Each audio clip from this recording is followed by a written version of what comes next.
Periodic contraction theory. Before class లో charge contraction theory కోసం explain చేశాను. వెన్నెవర్ ఒక ఆటమ్ కి పార్షియల్లీ పాజిటివ్ చార్జ్ వస్తే దాని యొక్క సైజ్ డిక్రీజ్ అవుతుంది అని చెప్పాను. సో కార్బన్ కి పార్షియల్లీ పాజిటివ్ చార్జ్ వస్తే దాని యొక్క సైజ్ అనేది డిక్రీజ్ అవుతుంది అని చెప్పాను. రీజన్ జెడ్ ఎఫెక్ట్ అనేది ఇంక్రీజ్ అవుతుంది. జెడ్ ఎఫెక్ట్ అనేది ఇంక్రీజ్ అవుతుంది. జెడ్ ఎఫెక్ట్ అంటే ఎఫెక్టివ్ న్యూక్లియర్ చార్జ్.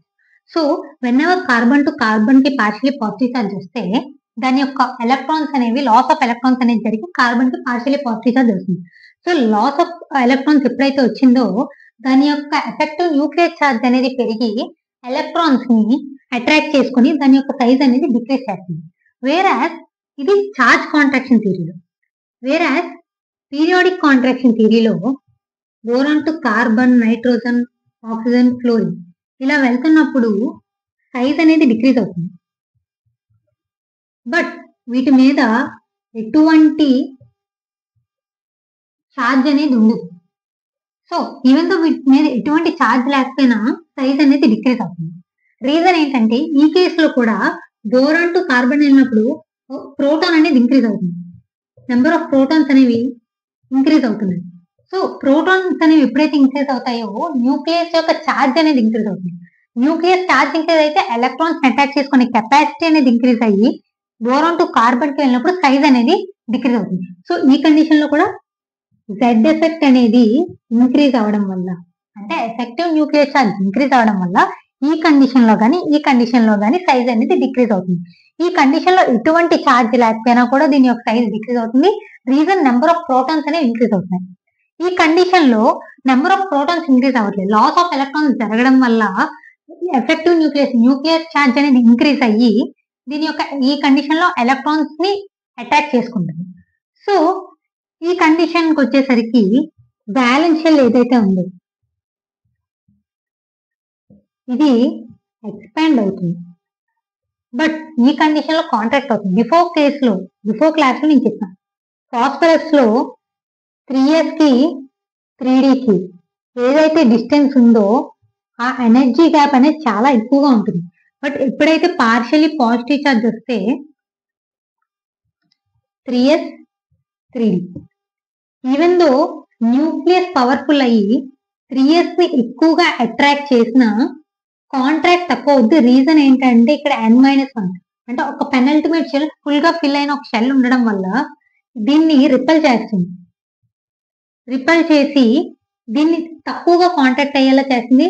దీన్ని ఎక్కువగా కాంటాక్ట్ అయ్యేలా చేసి 3s కి 3d కి ఉన్న ఎనర్జీగా తగ్గిస్తుంది అని బిఫోర్ క్లాస్ లో చెప్పాను.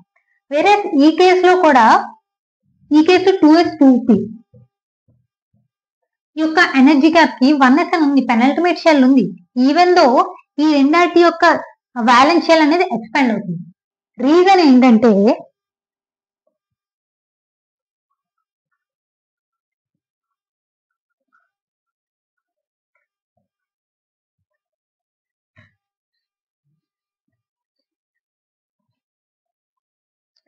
So carbon to carbon partially positive charge వచ్చినప్పుడు సైజ్ డిక్రీజ్ అవుతుంది, జెడ్ ఎఫెక్ట్ ఇంక్రీజ్ అవుతుంది.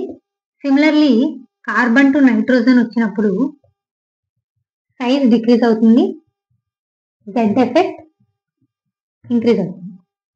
ఇది చార్జ్ కాంట్రాక్షన్ థియరీ, ఇది పీరియాడిక్ కాంట్రాక్షన్ థియరీ. ఇక్కడ ఉన్న డిఫరెన్స్ బ్యాలెన్స్ షెల్. ఈ కేసులో కాంట్రాక్షన్ అనేది జరుగుతుంది. ఈ కేసులో ఎక్స్పాన్షన్ అనేది జరుగుతుంది. రీజన్ ఏంటంటే from carbon to carbon positive ఛార్జ్కి వచ్చినప్పుడు ఇక్కడ నెంబర్ ఆఫ్ ఎలక్ట్రాన్స్ అనేవి ఇంక్రీజ్ అవ్వట్లేదు. వేరే ఇక్కడ కార్బన్ యొక్క ఎలక్ట్రాన్ కాన్ఫిగరేషన్ చూస్తే 2s2 2p2. ఈ కండిషన్కి వచ్చేసరికి 2s2 2p3, ఇక్కడ 2p2 ఇక్కడ 2p3. సో ఇక్కడ carbon to carbon partially positive charge వచ్చినప్పుడు ఇక్కడ ఎటువంటి ఎలక్ట్రాన్ అనేది ఇంక్రీజ్ అవ్వట్లేదు. From carbon to carbon partially positive ఎటువంటి ఎలక్ట్రాన్ అనేది ఇంక్రీజ్ అవ్వట్లేదు. వేరే కార్బన్ టు నైట్రోజన్ వస్తున్నప్పుడు ఒక ఎలక్ట్రాన్ ఎక్స్ట్రా ఎలక్ట్రాన్ అనేది ఇంక్రీజ్ అవుతుంది. ఈ ఎక్స్ట్రా ఎలక్ట్రాన్ వల్ల వీటి మధ్య రిపల్షన్స్ పెరిగి 2s కి 2p కి ఉన్న గ్యాప్ ఏదైతే ఉందో, ఈ ఎనర్జీ గ్యాప్ ఏదైతే ఉందో అది ఇంక్రీజ్ అవుతుంది. వేరే ఇక్కడ ఓన్లీ న్యూక్లియస్ ఛార్జ్ మాత్రమే ఇంక్రీజ్ అవుతుంది. ఇక్కడ న్యూక్లియస్ ఛార్జ్ ఇంక్రీజ్ అవుతుంది, ఇక్కడ న్యూక్లియస్ ఛార్జ్ ఇంక్రీజ్ అవుతుంది. బట్ ఇక్కడ నెంబర్ ఆఫ్ ఎలక్ట్రాన్స్ అనేవి ఇంక్రీజ్ అవ్వట్లేదు. బట్ వేరే ఈ కేసులో నెంబర్ ఆఫ్ ఎలక్ట్రాన్స్ అనేది ఇంక్రీజ్ అవ్వడం వల్ల వ్యాలెన్స్ షెల్ అనేది ఎక్స్పాండ్ అవుతుంది. బట్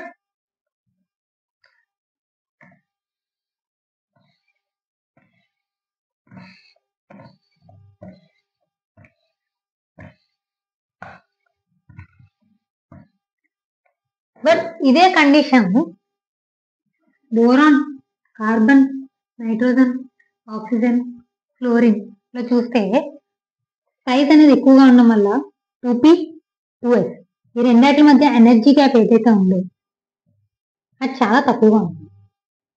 బట్ ఇక్కడ సైజ్ అనేది డిక్రీజ్ అవుతుంది. 2p కొంచెం డిక్రీజ్ అయింది, 2s కూడా కొంచెం డిక్రీజ్ అయింది. బట్ ఎనర్జీ గ్యాప్ ఇంక్రీజ్ అవుతుంది. సిమిలర్లీ ఇక్కడ nitrogen 2p 2s energy gap increase అవుతుంది. కానీ ఆక్సిజన్కి వచ్చేసరికి కంప్లీట్ డిఫరెంట్ ఉంది.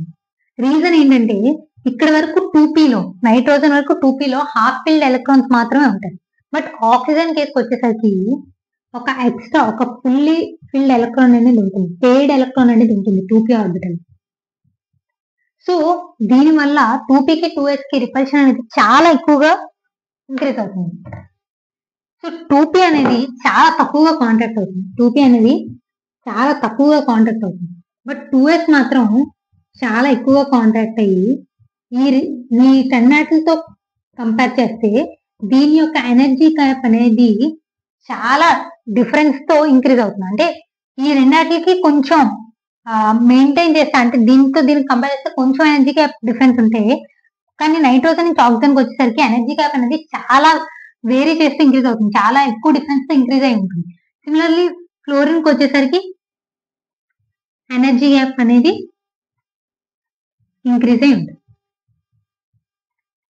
సో వీటి వల్లే మాలిక్యులర్ ఆర్బిటల్ థియరీలోని ఎనర్జీ డయాగ్రామ్స్ వేసినప్పుడు నైట్రోజన్ కి ఆక్సిజన్ కి డిఫరెన్స్ అనేది వస్తుంది. బోరాన్, కార్బన్, నైట్రోజన్ కి ఒక type of energy level diagram ఉంటే ఆక్సిజన్ కి ఫ్లోరిన్ కి ఇంకో type of energy level diagram అనేది ఉంటుంది.